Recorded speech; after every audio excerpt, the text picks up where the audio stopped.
friends, welcome to the channel. This is Avni Mathur and I'm going to teach you today the last part of your chemistry in that chemistry chapter 2 and that is salts. So acid bases and salt का देखो chapter था acid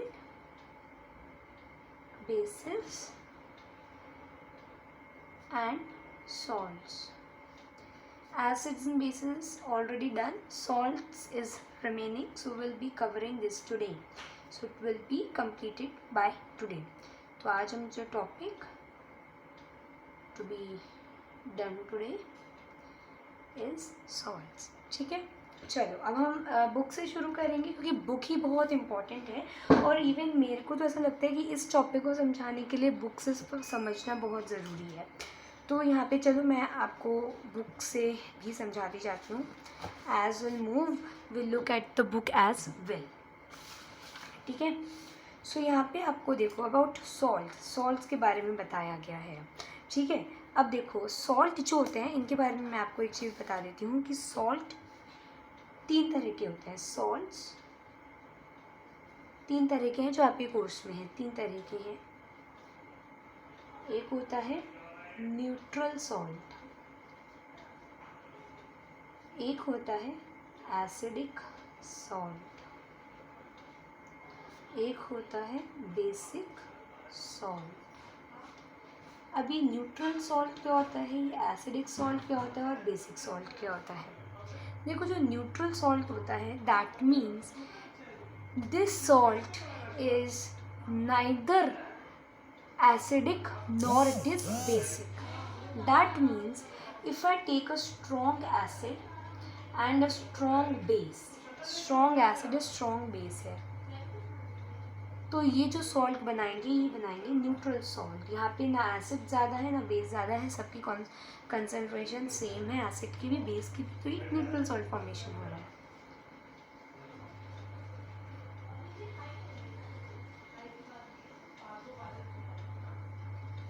अब यहाँ पे हम बात करते हैं एसिडिक सॉल्ट. अब जो ये एसिडिक सॉल्ट है इसमें क्या होता है, स्ट्रॉन्ग एसिड होता है और वीक बेस होता है. और ये जो एसिड फॉर्म यहाँ पे जो सॉल्ट बनेगा ना वो एसिडिक सॉल्ट बनेगा. क्यों एसिडिक सॉल्ट बनेगा, क्योंकि यहाँ पे देखो स्ट्रॉन्ग एसिड है और वीक बेस है.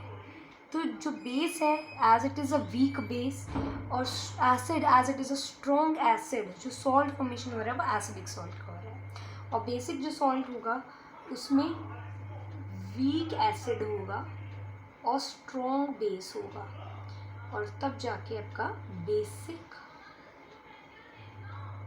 सॉल्ट फॉर्मेशन होगी. अच्छा, अब नेक्स्ट चीज़ आती है बहुत इम्पॉर्टेंट कि जो न्यूट्रल सॉल्ट बनेगा अगर मैं पीएच स्केल लूँ तो ये कहाँ पे मार्क्ड होगा. पीएच स्केल मैंने बताया था आपको 0 से 7 के बीच में आपके एसिडिक सब्सटेंसेस शो होते हैं और 7 से 14 के बीच में आपके बेसिक सब्सटेंसेस शो होते हैं. अब जो न्यूट्रल सब्सटेंसेस होते हैं वो 7 पे शो होते हैं. तो अगर न्यूट्रल सॉल्ट ले रही हूँ इट विल बी एट 7. अगर मैं एक एसिडिक सॉल्ट ले रही हूँ सो एसिडिक सॉल्ट जो है वो शो होगा देखो 0 से 7 और यहाँ पे है 14. तो यहाँ पे आपके 0 से 7 और 7 से 14 मैंने मार्क कर दिया. जो भी एसिडिक सॉल्ट होगा it will be somewhere between 0 and 7. So it will be between 0 and 7. If I take a basic salt, तो अगर मैं कोई बेसिक सॉल्ट उठाती हूँ, ठीक है, तो it will be between 7 to 14. 7 to 14 होगा वो एट यहाँ पे बिटवीन 7 to 14. ठीक है, तो आपका ये था types of salt. Neutral salt जो as strong acid strong base से बने हैं ये 7 पे होंगे on the pH scale. Acidic salt है तो वो जो होगा स्ट्रॉन्ग एसिड और वीक बेस के कॉम्बिनेशन से बना होगा और इट विल बी बिटवीन 0 और 7 on pH scale. And if it is a basic salt it will be between 7 और 14 ऑन द पीएच स्केल. ठीक है, अब यहाँ पे हम देखते हैं केमिकल्स फ्रॉम कॉमन सॉल्ट. जो कॉमन सॉल्ट है, देखो कॉमन सॉल्ट कैसे बनता है इसके बारे में भी जानना ज़रूरी है. एंड ये आपके बुक में नहीं दे रखा है कि कैसे ये बनता है, तो यहाँ पे बड़ा सिंपल सा है इसको समझने का तरीका।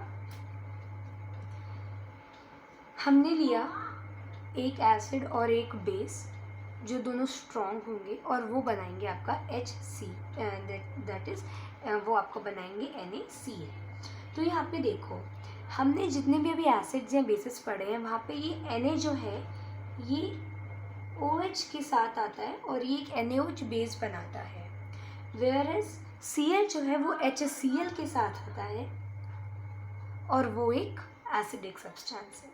तो NaOH और HCl मिलकर के क्या बना रहे हैं, NaCl बना रहे हैं और water that is H2O release कर रही है।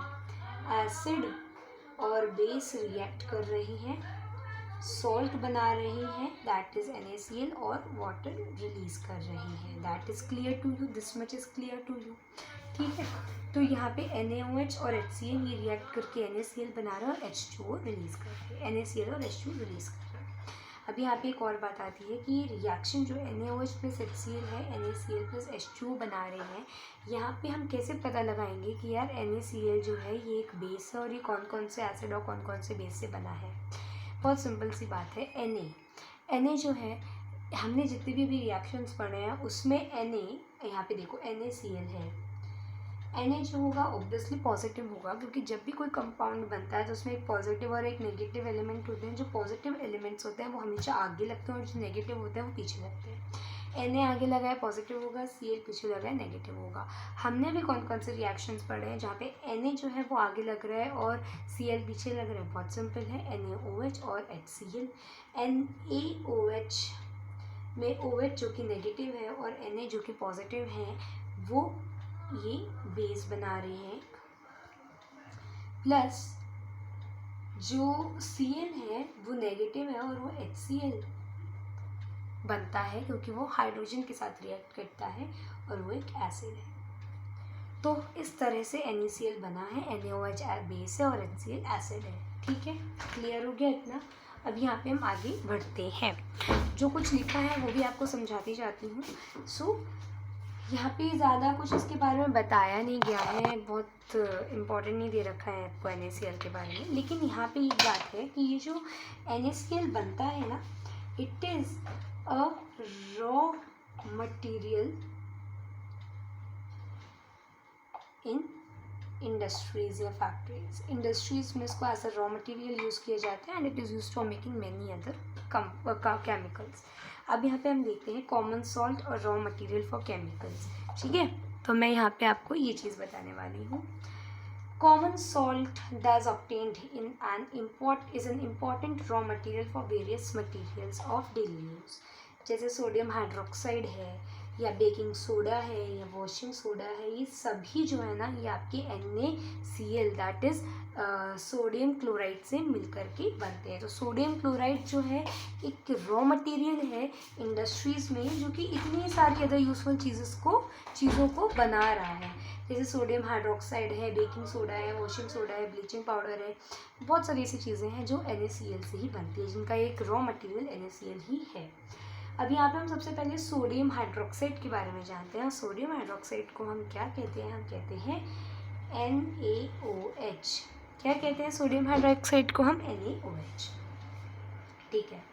जब इलेक्ट्रिसिटी, अब देखो NaOH कैसे बनता है। NaOH बनाने के लिए हमने क्या करा होता है, हमने क्लोर एल्केली प्रोसेस कराया होता है। सो NaOH की फॉर्मेशन के लिए जो प्रोसेस होता है that is the chlor alkali process. Chlor alkali process क्यों कहते हैं इसको? देखो NaOH बनाने के लिए जो दो रिएक्टेंट हैं, एक है हमारा सॉल्ट NaCl और एक है वाटर H2O। NaCl और वाटर दो चीज़ें हैं। ये जो NaCl होता है और ये जो वाटर होते हैं, in presence of electricity NaOH बनाते हैं और Cl2 बनाते हैं और हाइड्रोजन गैस रिलीज करते हैं। अब चूंकि यहाँ पे क्लोर यानी Cl क्लोरीन और अल्कली यानी कि बेस, अल्कली किसको कहते हैं, हम बेसिस को कहते हैं। NaOH एक बेस है, तो यहाँ पे एक बेस भी बना है और यहाँ पे क्लोरीन भी बनी है। तो यहाँ पे क्लोर एल्कली प्रोसेस को कहते हैं क्योंकि यहाँ पे एक बेस और यहाँ पे क्लोरीन गैस बनती है। तो यहाँ पे बेस और क्लोरीन बनता है, इस वजह से हम कहते हैं कि क्लोर एल्कली प्रोसेस हुआ है। अभी इलेक्ट्रिसिटी के प्रेजेंस में होता है, दैट मीन्स एक इलेक्ट्रोलाइसिस रिएक्शन है। इलेक्ट्रोलाइसिस रिएक्शन में क्या करते हैं हम, देखो इस डायग्राम से समझना इस चीज़ को।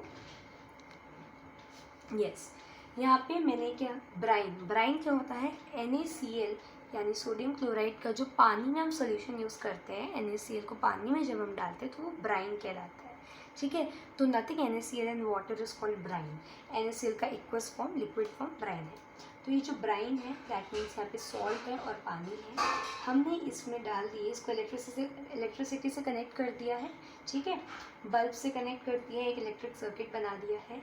तो यू नो कि लिक्विड्स हो गए जिसमें एसिड हो सकता है, सॉल्ट हो सकता है, बेस हो सकता है, ये सभी गुड कंडक्टर्स ऑफ इलेक्ट्रिसिटी हैं। तो यहाँ पे मैंने सॉल्ट जो लिया है NaCl, वो भी गुड कंडक्टर ऑफ इलेक्ट्रिसिटी है, तो इस वजह से इसको इलेक्ट्रिसिटी कनेक्ट कर देंगे। और जब इलेक्ट्रिक सर्किट मतलब क्लोज होगा, एकदम बंद होगा, है ना, तो फिर इलेक्ट्रिसिटी उसमें फ्लो करेगी। एक प्रॉपर इलेक्ट्रिक सर्किट बनने के बाद इलेक्ट्रिसिटी इस लिक्विड सोल्यूशन से पास करेगी। तो हमने यहाँ पे दो रॉड्स ली, एक एनोड एक कैथोड। यहाँ से आपका एक क्वेश्चन और आ सकता है कि एनोड नेगेटिव होता है पॉजिटिव हो सकता है। तो एनोड जो होता है, एनोड यानी कि पॉजिटिव रॉड और कैथोड यानी कि नेगेटिव रॉड। एनोड यानी पॉजिटिव रॉड, कैथोड यानी कि नेगेटिव रॉड। यहाँ पे ये दो रॉड्स हमने ले ली, एनोड और कैथोड, ये दो रॉड्स। ठीक है, अब होगा क्या, अब इस NaCl में और वाटर में, जो दो चीज़ें हैं NaCl और वाटर, इसमें यहाँ पे देखो क्या कह रहे हैं ये, chlorine gas is given of at anode. Chlorine क्या है, नेगेटिव है। तो जो क्लोरीन गैस है जो कि नेगेटिव साइड पर है, अभी कैथोड की साइड पर है, वो एनोड की साइड पर जाएगी क्योंकि वो पॉजिटिव तरफ अट्रैक्ट करेगी। Positive negative attract each other, तो क्लोरीन नेगेटिव है तो वो पॉजिटिव की तरफ, दैट मीन्स एनोड की तरफ अट्रैक्ट करेगी। जो हाइड्रोजन गैस है वो पॉजिटिव होती है तो वो कैथोड यानी कि नेगेटिव साइड पर अट्रैक्ट करेगी। तो जो हमारा हाइड्रोजन गैस है वो मूव करेगा टुवर्ड्स कैथोड एंड जो हमारी क्लोरीन है वो मूव करेगी टुवर्ड्स एनोड। ठीक है, sodium hydroxide solution is formed near the cathode. अब यहाँ पे Cl और OH, Cl और जो वाटर है, Cl और जो H हैं ये तो अपने हट गए। अब जो बचेगा Na और OH बचेगा, ये Na और OH एक दूसरे के साथ रिएक्ट कर जाएगा। NaOH जब एक दूसरे के साथ रिएक्ट कर जाएगा, क्योंकि देखो हाइड्रोजन और क्लोरीन तो बिजी हो गए भागने में इधर उधर, अब ये Na और OH जो हैं ये सोचते हैं कि चलो हम दोनों भाई बहन बन जाते हैं, तो NaOH भाई बहन बन गए। और ये जो NaOH हैं ये कहाँ पे फॉर्म होंगे, they will form near the cathode, ये कैथोड के पास यानी कि नेगेटिव रॉड के पास फॉर्म होंगे। ठीक है, और इस प्रोसेस में क्लोरीन गैस बनती है और alkali that is NaOH that is a base, ये बनते हैं, तो उसको क्लोर एल्केली प्रोसेस कहते हैं। Is that clear this much? ठीक है, अब आगे हम बात करते हैं ब्लीचिंग पाउडर की। So again screen is visible, yes, next page ले लेती हूँ। ओहो, ये तो मेरे नोट्स आ गए।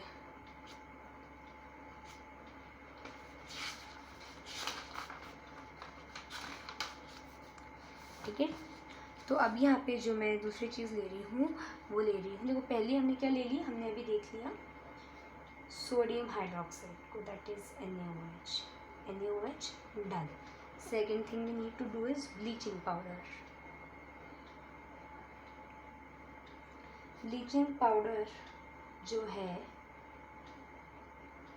ना, इसका फॉर्मूला क्या है,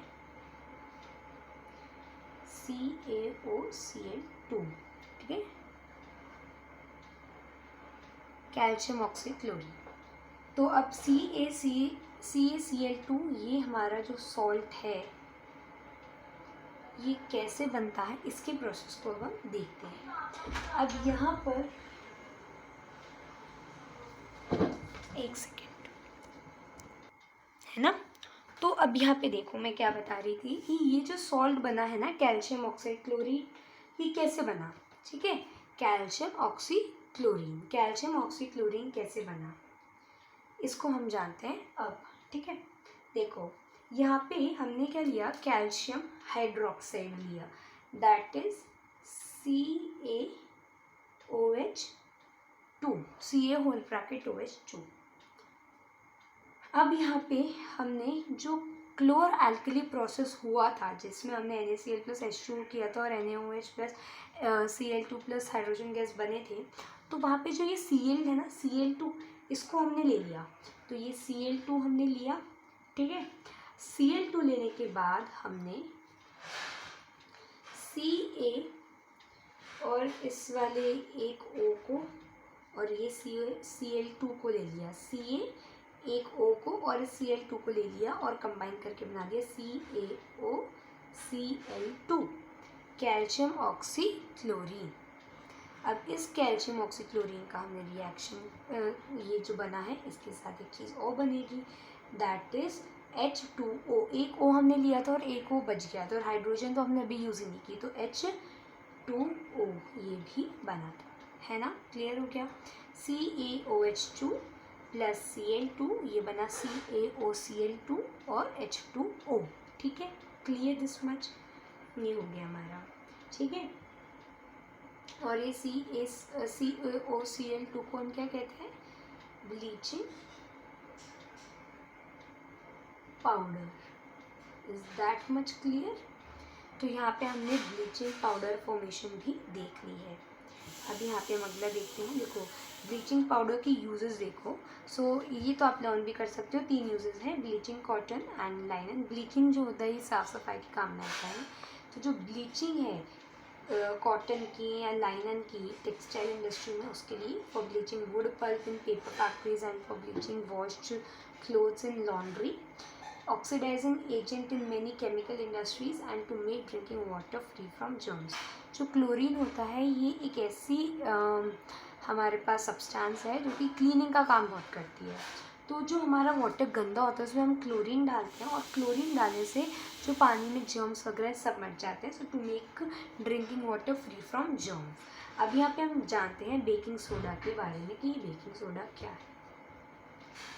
बेकिंग सोडा हमारे खाने में हम केक्स में डालते हैं, इडलीज में डालते हैं, और ये बेकिंग सोडा क्या करता है, जो भी हम बेकरी आइटम बना रहे हैं उसको फ्लफ़ी बनाते हैं, सॉफ्ट बनाते हैं। जो केक्स अगर सॉफ्ट नहीं होंगे, अजीब से थिक से होंगे तो अच्छे नहीं लगेंगे, तो सॉफ्टनेस बनाने के लिए ये बेकिंग सोडा यूज़ करते हैं। जो बेकिंग सोडा है इसको यूज़ किया जाता है in kitchen for making tasty crispy pakoras etcetera. Sometimes it is added for faster cooking. Faster cooking यानी कुकिंग में कई बार किसी चीज़ को ज़्यादा क्रिस्पी बनाना होता है तो बहुत तलभुन की बजाय जल्दी तलभुन जाता है बेकिंग सोडा डालने से। Chemical name of the compound is sodium hydrogen carbonate, that is NaHCO3। तो NaHCO3 कहते हैं किसको, बेकिंग सोडा को। और ये कैसे बनता है, ये sodium chloride that is NaCl as one of the raw material लेकर के बनता है। तो अब क्या होता है देखो, इसमें NaCl ले लिया हमने, ठीक है। अब NaCl देखो NaHCO3 है, तो यहाँ पे Na तो हमने NaCl से ले लिया। अब ये H कहाँ से लेंगे हम, तो देखो यहाँ पे H हमने लिया वाटर से, ये H हमने H2O से लिया, और ये CO3 हमने CO2 से लिया। तो हमने देखा NaHCO3 में Na आ गया NaCl से, H आ गया H2O से, CO3 आ गया CO2 से। यहाँ पे CO3 जो है इसमें हुआ क्या है कि ये जो हाइड्रोजन गैस का ये जो वाटर है इसका जो एक O है ये CO2 के साथ कंबाइन हो जाएगा और हाइड्रोजन गैस अकेली बचेगी। तो जो रिएक्शन होगा उसमें क्या होगा, NH4Cl that is ammonium chloride. तो एक नई चीज़ बनी है, देखो बिल्कुल नई चीज़ बनी है, NH4Cl that is ammonium chloride, NaHCO3 that is sodium hydrogen carbonate. तो देखो यहाँ पे हमने क्या लिया था, NaHCO3 में NaCl हमारे काम आ गया, H2 काम आ गया, CO2 काम आ गया। तो यहाँ पे ये जो H है ये इस O के साथ नहीं आएगा, ये जो O है ये CO2 के साथ कंबाइन होकर CO3 बना देगा। जो H बचेगा एक तो यहाँ पे आ जाएगा और Na जो है इसके साथ लग जाएगा, ठीक है। NaCl का Na इसके साथ लग जाएगा। और फिर अब जो बाकी चीज़ें बचेंगी ना, Cl बचेगा, एक Cl बचेगा, है ना, और ये H भी बचेगा, एक H बचेगा ना, क्योंकि आपने तो एक ही H यूज़ किया है, यहाँ पे एक H तो यहाँ पे रह गया। और बेसिकली यहाँ जो H आ रहा है वो 4H आ रहा है। ये तो मैं लर्न करने के तरीके बता रही हूँ आपको, है ना। तो और यहाँ पे ये N जो है वो भी आ जाएगा। अच्छा, अब यहाँ पे एक बात आती है, जो मैंने आपको रिएक्शन बताई है ना, ये तो आधी अधूरी गलत सलत बताई है। अब आप इसे करेक्ट कैसे करेंगे? जो चीज़ें बताई हैं मैंने थोड़ी गलत हो गई। अभी गलत चीज़ों में हमने ऐड करना है NH3, यानी कि यहाँ पे ये जो रिएक्शन हुआ है NaCl + H2O + CO2, यही तीन चीज़ें नहीं है, इसमें NH3 भी है, और ये NH3 जो है ये अमोनिया है, ठीक है। तो ये NH3, ये CO2, ये H2 और ये NaCl बनाएंगे NaHCO3 प्लस यहाँ पे आपका अमोनियम क्लोराइड बनेगा, दैट इज NH4Cl, ठीक है। याद हो गया ये कि मैंने जो आपको गलत चीज़ बताई उसमें क्या था, मैंने NH3 को नहीं ऐड किया था, और ये मैं भूल गई थी ऐड करना, सच बता रही हूँ, बिल्कुल दिमाग से स्लिप हो गया था, मैं इस पर ही फोकस करती रह गई थी NH3 पर, तो मैं मतलब एकदम भूल गई थी दिमाग से। तो कोई बात नहीं, अब याद रहेगा आपको भी अच्छे से कि मैम भूली थी NH3, हमें वो भी लिख के आना है। तो यहाँ पे जो है NH3, ये जो NH3 है ये हम आपका अमोनिया है, और ये NaCl + H2O + CO2 NH3 + NH3, ये क्या बनाएंगे NaHCO3 + NH4Cl। तो ये NaHCO3 क्या है आपका बेकिंग सोडा है, और ये NH4Cl क्या है अमोनियम क्लोराइड है। अच्छा, अभी NaHCO3 होता क्या है, जब कुकिंग करते हैं तो ये खाने को क्रिस्पी या फ्लफ़ी बनाता है। तो ये जो NaHCO3 है, हीट के प्रेजेंस में Na2CO3 that is sodium carbonate + H2O + CO2 में बदल जाता है। एक्चुअली इसका डिकम्पोजिशन रिएक्शन हो जाता है, NaHCO3 बनता है Na2CO3 + H2O + CO2। तो ये NaHCO3 सोडियम हाइड्रोजन कार्बोनेट का हो गया डिकम्पोजिशन रिएक्शन, ये बनाएगा Na2CO3 that is sodium carbonate, H2O water और CO2। अभी जो सारा खेल है खाने को फ्लफ़ी बनाने का, क्रिस्पी बनाने का, ये CO2 करती है। CO2 गैस है, जहाँ पे भी गैस आएगी वो चीज़ स्पॉन्जी बनेगी, जहाँ पे गैस नहीं होगी वो चीज़ दबी हुई बनेगी ना, सप्रेस्ड बनेगी, लेकिन जहाँ पे एयर प्रेजेंट होगी वो चीज़ स्पॉन्जी फ्लफ़ी बनेगी। तो ये CO2 गैस जो है ना, this makes the food soft fluffy, जो भी कहना चाहोगे, स्पॉन्जी कह लो, है ना, स्पॉन्जी। तो वो जो सारा काम है वो CO2 करती है खाने को। देखो यहाँ पे जो NaHCO3 था, ये आपका क्या बना रहा था, NaCO3 प्लस, है ना, Cl2 नहीं CO2, तो आज पता नहीं क्या हो रहा है ना। तो ये जो CO2 है basically this makes the food soft और स्पॉन्जी और fluffy, whatever you want to say, ठीक है। अभी जो सोडियम हाइड्रोजन कार्बोनेट है, इसके बहुत सारे यूजेस हैं। Uses of baking soda for making baking powder. अब यहाँ पे क्या होता है, बेकिंग पाउडर कैसे बनता है, देखो आपने NaHCO3 that is baking soda लिया, और इसके साथ आपने कोई भी एसिड, जो भी एसिड होगा उसमें H आयन तो प्रेजेंट हो गई ना, तो हमने H आयन को यूज़ कर दिया है यहाँ पे बताने के लिए कि यार ये जो H आयन है इसके साथ कोई दूसरा एलिमेंट मिल करके वो एक कोई आपका एसिड बना रहा है, और वो जो एसिड है वो NaHCO3 के साथ रिएक्ट कर रहा है, और जब NaHCO3 प्लस हाइड्रोजन गैस मतलब एसिड जो है वो रिएक्ट करेंगे एक दूसरे के साथ, तो वो CO2 plus H2O and sodium salt of acid बनाएंगे, यानी कि एसिड ऐसा एसिड बनाएंगे जिसमें सोडियम जो होगा वो प्रेजेंट होगा, दैट इज Na प्रेजेंट होगा। इसका क्या मतलब है, देखो आपने NaHCO3 लिया और आपने कोई भी एसिड लिया, हम कह सकते हैं कि एसिड्स में H पॉजिटिव आयन प्रेजेंट होता है, तो मैं कोई एसिड नहीं लिख रही, बस मैं कह रही हूँ H पॉजिटिव आयन प्रेजेंट है वहाँ पे, और उसके साथ XYZ जो भी एसिड है, जो भी एलिमेंट है वो जुड़ा हुआ है, और वो उसको एक एसिड बना रहा है। ये दोनों जब रिएक्ट करेंगे तो ये क्या बनाएगा, ये बनाएगा आपका CO2 प्लस H2O, तो ये बना रहा है CO2 H2O वाटर, और सोडियम सॉल्ट ऑफ एसिड, यानी ये Na जो है ये Na किसी दूसरे एसिड के साथ कंबाइन होगा और ये सोडियम सॉल्ट ऑफ एसिड बनाएगा। सोडियम सॉल्ट ऑफ एसिड का मतलब एक ऐसा सॉल्ट बनाएगा जिसमें सोडियम प्रेजेंट होगा और वो एसिडिक होगा। ठीक है, सोडियम सॉल्ट ऑफ एसिड। ठीक है, तो जो सॉल्ट बन रहा है उसमें सोडियम प्रेजेंट है बट वो एसिडिक है। ठीक है, carbon dioxide produce during the reaction can cause bread और cake to rise making them soft and spongy. यहाँ पे ये जो CO2 रिलीज हुई है NH CO3 हीट के प्रेजेंस में, ये CO2 जो रिलीज हुई है ना, यही CO2 जो है यहाँ पे खाने को सॉफ्ट एंड स्पॉन्जी बनाएगी। Sodium hydrogen carbonate is used as an ingredient in antacids. Being alkaline, it neutralizes excess acid in the stomach and provides relief. जो सोडियम हाइड्रोजन कार्बोनेट है उसको यूज़ किया जाता है एज इंग्रेडिएंट इन antacids, यानी कि जो भी एसिड्स हैं उनके रिएक्शन को न्यूट्रलाइज करने के लिए हम एंटासिड्स का यूज़ करते हैं। जैसे कि आपका ये सोडियम हाइड्रोजन कार्बोनेट हो गया। जैसे स्टमक में जब हमको बहुत ज़्यादा HCl प्रोडक्शन हो जाती है तो रिलीफ चाहिए होता है, तो हम इस बेकिंग सोडा को थोड़ा पानी में घोल के ले लेते हैं तो हमारे को रिलीफ मिलता है। It is also used as soda acid fire extinguisher. Soda acid fire extinguisher यानी कि जब भी आग लग जाती है तो वहाँ पे soda acid fire extinguisher use किया जाता है और ये जो होता है ये ऑक्सीजन का जो सप्लाई है कट ऑफ करता है उस फ्यूल का, और उस फ्यूल में जो आग लगी है जब उसको ऑक्सीजन नहीं मिलती है तो कंबशन नहीं होता, आग बुझ जाती है। अच्छा, यहाँ पे एक और चीज़ आएगी अभी दिमाग में मेरे, अभी आई बिल्कुल।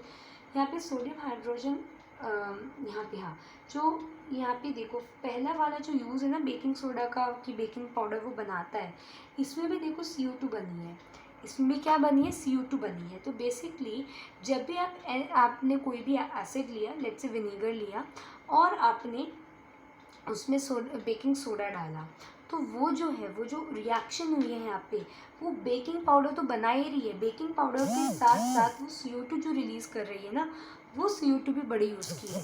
तो यहाँ पे जब हीट हुआ है तब भी CO2 रिलीज़ हुई है और यहाँ पर भी CO2 रिलीज़ हुई है, दैट इज़ हेयर ऑल्सो। तो दोनों तरफ यहाँ CO2 रिलीज़ हुई है, तो जहाँ कहीं भी CO2 रिलीज़ हुई है आप बोलोगे कि यार हुआ तो क्या है, खाने को सॉफ्ट एंड स्पॉन्जी बनाने का काम।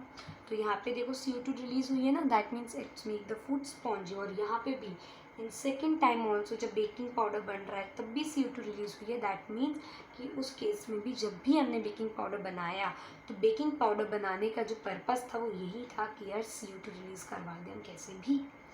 Is that clear?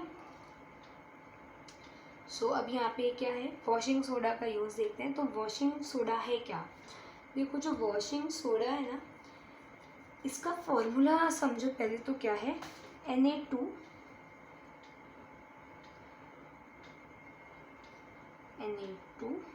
देखो Na2CO3 dot 10H2O, Na2CO3 decahydrate, Na2CO2 decahydrate. ये डेकाहाइड्रेट का मतलब है 10 मॉलिक्यूल्स ऑफ वाटर। तो Na2CO3 that is sodium carbonate जब 10 मॉलिक्यूल्स ऑफ वाटर के साथ रिएक्ट करता है तो वो बनाता है Na2CO3.H2O और ये प्रेजेंट होता है क्रिस्टल फॉर्म में, it's present in crystal form. तो Na2CO3.10H2O दैट इज डेकाहाइड्रेट।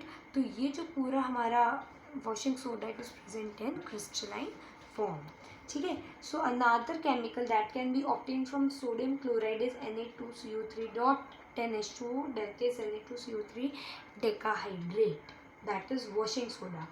सो यहाँ पे होता क्या है कि आपने Na2CO3 को लिया और 10 मॉलिक्यूल्स ऑफ वाटर के साथ रिएक्ट करवाया तो वो जो है वो बनाएगा Na2CO3.10H2O दैट इज डेकाहाइड्रेट। और ये वॉशिंग सोडा क्या है, एक बेसिक सॉल्ट है। तो यहाँ पे हमने ये समझा कि ये .10 H2O का क्या मतलब है, .10H2O का मतलब है कि हमने Na2CO3 that is sodium carbonate का वाटर के साथ रिएक्शन करवाया तो Na2CO3.10H2O बना। ठीक है, अच्छा ये देखो यहाँ पे अभी मैं आपको आगे की चीज़ बताती हूँ। वॉशिंग सोडा के यूजेस क्या हैं? So sodium carbonate, that is washing soda, is used in glass, soap and paper industries. It is used in manufacture of sodium compound such as borax. Borax सबको पता होगा, स्लाइम जो हम खेलते हैं वो भी बोरैक्स ही बनी होती है. Sodium carbonate can be used as a cleaning agent for domestic purpose. ये क्वेश्चन आता है, और ये भी क्वेश्चन आता है कि बोरेक्स जो है किससे बना होता है. So it is used in the manufacture of sodium compound such as borax. That means borax is made up of washing soda. And for cleaning also in the house we use washing soda. ठीक है, as well as it is used in glass and soap and paper industry. It is used for removing permanent hardness of water. That means जो हमारा पानी है, permanent hardness of water यानी कि ये नहीं कि पानी की कोई hardness होती है. It means the impurities which are difficult to remove, तो उनको हम permanent hardness कहते हैं पानी की. और उन इम्प्योरिटीज़ को मिटाने के लिए वॉशिंग सोडा का यूज़ करते हैं. तो पानी की परमानेंट हार्डनेस यानी कि कुछ ऐसी इम्प्योरिटीज़ जो कि आसानी से हटाना मुश्किल है, तो उसके लिए वॉशिंग सोडा का यूज़ करते हैं. That means the impurities which are present in the water can also be removed by washing soda. Permanent hardness of water basically हम बोलेंगे इसको मिटाने के लिए.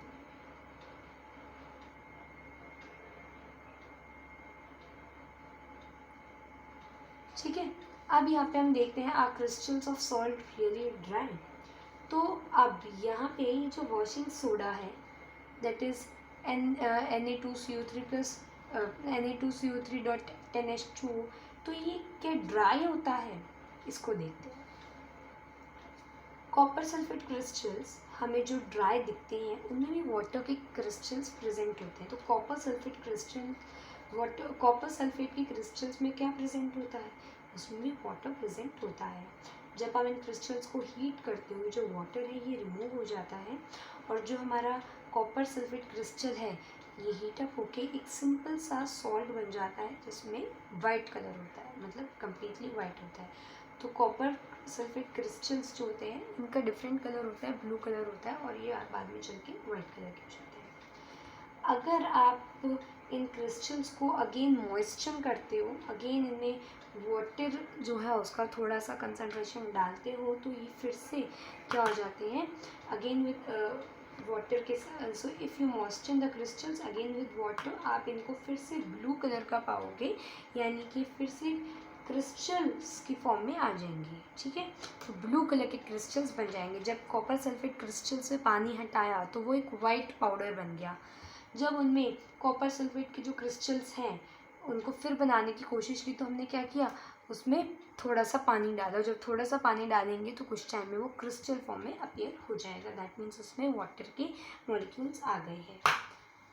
Water of crystallization is fixed number of water molecules present in one formula unit of salt. ज़्यादा कुछ दिमाग लगाने की ज़रूरत नहीं है. वाटर ऑफ क्रिस्टलाइजेशन क्या है कि जो भी हमने कंपाउंड लिया उसके साथ जो फिक्स्ड नंबर ऑफ आपने वाटर मॉलिक्यूल्स जोड़ रखे हैं उसको हम कहते हैं वाटर ऑफ क्रिस्टलाइजेशन. ठीक है, 5 water molecules are present in one formula unit of copper sulphate. मतलब कि एक यूनिट मतलब आपने एक कॉपर सल्फेट लिया, दैट इज CuSO4, और उसमें कितने मॉलिक्यूल्स ऑफ वाटर प्रेजेंट होंगे? 5H2. That means 5 molecules of water present. तो आप इसको बोलोगे CuSO4.5H2O. Na2CO3.10H2O है ना. सो यहाँ पे देखो Na2CO3 डेकाहाइड्रेट जो है इसमें आपके पास 10 मॉलिक्यूल्स ऑफ वाटर प्रेजेंट है. ठीक है, so one other salt which possesses water of crystalline is gypsum. अब इसके बारे में क्या है, देखो प्लास्टर ऑफ पेरिस के बारे में जानो, जिप्सम अपने आप समझ में आ जाएगा. Plaster of Paris. अच्छा, यहाँ पे क्वेश्चन है कि क्या ये जो आपको Na2CO3.10H2 है ये हमेशा गीला दिखेगा? तो नहीं, गीला नहीं दिखेगा ये, क्योंकि यहाँ पे जो 10H2 है ये फिक्स हो गया है Na2CO3 के साथ, तो वो गीला नहीं दिखेगा, वो अपने को क्रिस्टल फॉर्म में दिखेगा. अच्छा, प्लास्टर ऑफ पेरिस के बारे में देखते हैं. प्लास्टर ऑफ पेरिस क्या है? POP जिसे हम कहते हैं. तो प्लास्टर ऑफ पेरिस का फॉर्मूला क्या है? CaSO4 डॉट हाफ H2O, ये dot half H2O that is hemihydrate, ठीक है, इसे हेमीहाइड्रेट कहते हैं। हेमी यानी हाफ, हाइड्रेट यानी वाटर का मॉलिक्यूल। CuSO4 हेमीहाइड्रेट, ये हमारा है प्लास्टर ऑफ पेरिस। सो ये हेमीहाइड्रेट कैसे बनता है? CaSO4 डॉट हाफ H2O कैसे बना? CaSO4 दैट CaSO4 ये हाफ H2O के साथ कैसे मिला, या मिलने के बाद basically CaSO4 dot half H2O बना कैसे? CaSO4 डॉट हाफ H2O कैसे बना? प्लास्टर ऑफ पेरिस कैसे बना? तो हमने क्या किया, हमने एक दूसरा सब्सटेंस यूज़ किया दैट इज़ जिप्सम। जिप्सम जो होता है, ये इसका फॉर्मूला होता है CaSO4 डॉट 2H2O। देखो CaSO4 डॉट 2H2O। अब ये CaSO4 डॉट 2H2O ये जो है, इसमें हम क्या करते हैं, 1.5 मॉलिक्यूल्स ऑफ वाटर हटा देते हैं। 1.5 मॉलिक्यूल ऑफ वाटर हटा देते हैं। देखो 2 का क्या मतलब है, half plus half plus half plus half, ठीक है। प्लास्टर ऑफ पेरिस का फॉर्मूला है हाफ H2O। दैट मीन्स हमने इस CaSO4 डॉट 2H2O में कितने मॉलिक्यूल्स ऑफ वाटर हटा दिए हैं कि वो केवल हाफ H2O रह गया। तो हमने जो 3 है उनको हटा दिया है, हाफ हाफ हाफ, ये 3 हटा दिए और एक ही हाफ हमने छोड़ा है। तो ये बन गया CaSO4 डॉट हाफ H2O। और कितने इसमें हमने हटाए हैं, इसमें हमने हटाए हैं 3 हाफ। 3 हाफ का मतलब है, देखो 2 हाफ हो गए 1 और एक हाफ अकेला, तो 1.5। That means 1.5 molecules of water हमने हटा दिया है, किसमें से, ये CaSO4 डॉट 2H2O में, to make it CaSO4 dot half H2O। Plaster of Paris बनाने के लिए 1.5 मॉलिक्यूल ऑफ वाटर हटा दिया जाता है जिप्सम में से, और तब जाके हमारा बनता है प्लास्टर ऑफ पेरिस। और ये कैसे करते हैं, कैसे हटाते हैं इन 1.5 मॉलिक्यूल्स को? बाय हीटिंग, हीट करके, हीटिंग से हीटिंग करते हैं, ठीक है। और किस टेम्परेचर पे हीट करते हैं? Eight 373 kelvin. 373 केल्विन पे हम हीट करते हैं, किसको? जिप्सम को। उसमें 1.5 मॉलिक्यूल ऑफ H2O हटा दिया जाता है और बचता है केवल CaSO4 dot half H2O। CaSO4 dot half H2O हमारे पास क्या होता है, बचता है। अब अगर हम CaSO4 डॉट हाफ H2O पर ऐड कर दें, इसे ऐड कर दें हम 1.5 H2O, CaSO4 dot half H2O में हमने ऐड कर दिया है 1.5 H2O। CaSO4 dot half H2O में हमने क्या ऐड किया है, 1.5 H2O ऐड कर दिया है। तो ये क्या बनाएगा, CaSO4 dot half plus 1.5 that is again 2H2O। ये हमारा फिर से बन गया जिप्सम। तो अगर हम 1.5 H2O के मॉलिक्यूल्स फिर ऐड कर दें CaSO4 डॉट हाफ H2O में, तो वो हमारा फिर से CaSO4 डॉट 2H2O बना देगा, यानी जिप्सम बना देगा। ये पूरी कहानी थी, ये पूरा सॉल्ट्स थे। अब मैं यहाँ पे क्लास एंड करती हूँ, चैप्टर एंड हो गया है आपका acid basis and salt. Thank you.